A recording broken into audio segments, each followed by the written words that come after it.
Assalamualaikum warahmatullahi wabarakatuh. Bismillah, alhamdulillah, wassalatu wassalamu ala rasulillah. Sahabat Fatayat Nahdlatul Ulama dimanapun Anda berada, dalam sebuah kisah tentang peristiwa Isra Mi'rajnya Nabi Muhammad Sallallahu Alaihi Wasallam, ditunjukkannya kepada beliau tentang sebuah peristiwa yang ada di dalam surga. Antara lain salah satunya adalah terdapat bahwa di dalam surga itu ada sebuah makam yang sangat harum baunya dan sangat wangi semerbak. Lalu Nabi Muhammad SAW pun bertanya kepada malaikat Jibril, "Ya malaikat, makam siapakah itu? Harum sekali baunya." Dan malaikat Jibril pun menjawabnya bahwa itu adalah makamnya Dewi Masyitah. Disebutkan dalam sebuah kisah bahwa Dewi Masyito itu menjaga keimanannya sampai akhir hayatnya. Selain peristiwa yang ada di surga, pula ditunjukkan kepada Nabi Muhammad Shallallahu Alaihi Wasallam peristiwa yang ada di dalam neraka, bahwa di mana Nabi Muhammad sangat bersedih, menangislah beliau. Ternyata penghuni neraka pun banyak yang berasal dari kaum perempuan. Hal ini menunjukkan kepada kita kaum perempuan, khususnya kita kaum muslimah, bahwa betapa mudahnya bagi kita untuk menikmati keindahan surga ataupun lebur di dalam neraka. Tentunya bagi kita kaum muslimah, keinginan kita yang terindah adalah untuk masuk ke surganya Allah Subhanahu wa Ta'ala.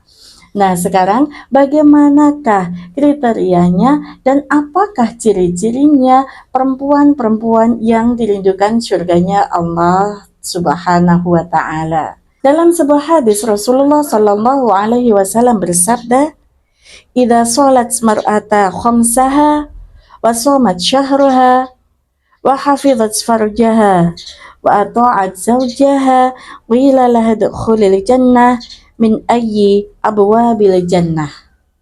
Bahwa ada 4 golongan perempuan-perempuan yang dirindukan surganya Allah Subhanahu wa Ta'ala.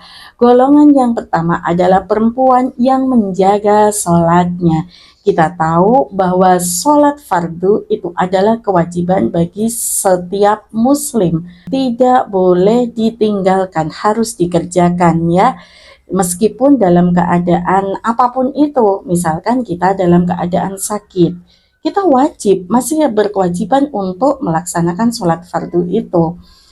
Misalkan kita tidak bisa dengan berdiri, maka bisa dengan duduk, tidak bisa dengan duduk, bisa dilakukan dengan berbaring, tidak ada air, bisa dilakukan dengan tayamum, pakai debu yang suci. Betapa pentingnya sholat sehingga kita tidak boleh meninggalkannya. Terkecuali bagi kita kaum wanita apabila dalam keadaan hadas nih ya, misalkan kita dalam keadaan haid ataupun nifas, diharamkan bagi kita untuk melaksanakan sholat. Yang kedua adalah puasa di bulan Ramadan. Sangat tantangan bagi kita ya kaum muslimah, para wanita ini harus bangun tengah malam untuk menyiapkan sahur dalam keadaan hadas, misalkan dalam keadaan haid atau nifas, masih berkewajiban untuk mengqadha puasa. Atau dalam keadaan yang lainnya, misal kita melahirkan, menyusui, maka wajib bagi kita untuk mengqadha puasa di lain hari. Terus yang ketiga adalah menjaga kehormatan diri.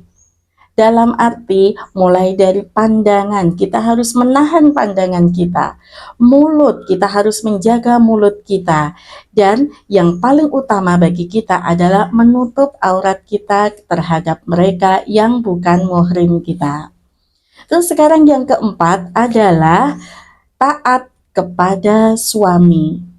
Dalam tanda kutip, tatkala suami memerintahkan kepada kita hal-hal kebajikan, maka wajib bagi kita untuk taat kepada beliau. Terutama nih dalam hal aib. Kita tidak boleh mengumbar aib pasangan kita. Hunna libasul lakum wa antum libasul lahun. Bahwa kita adalah pakaian bagi kaum suami kita.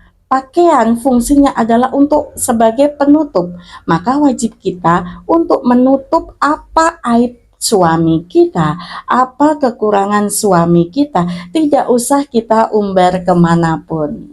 Ada 4 wanita yang dijamin masuk surganya Allah Subhanahu wa Ta'ala. Yang pertama adalah Maryam binti Imran, yang kedua adalah Fatimah binti Rasulullah, yang ketiga adalah Khadijah binti Khuwailid, dan yang terakhir yang keempat adalah Asia, istrinya Fir'aun. Kita tidak dijamin masuk surga. Marilah kita berusaha agar menjadi perempuan-perempuan yang dirindukan surganya Allah Subhanahu wa Ta'ala, agar kita semua bisa bahagia di dalam surga, masuk ke surga lewat pintu manapun.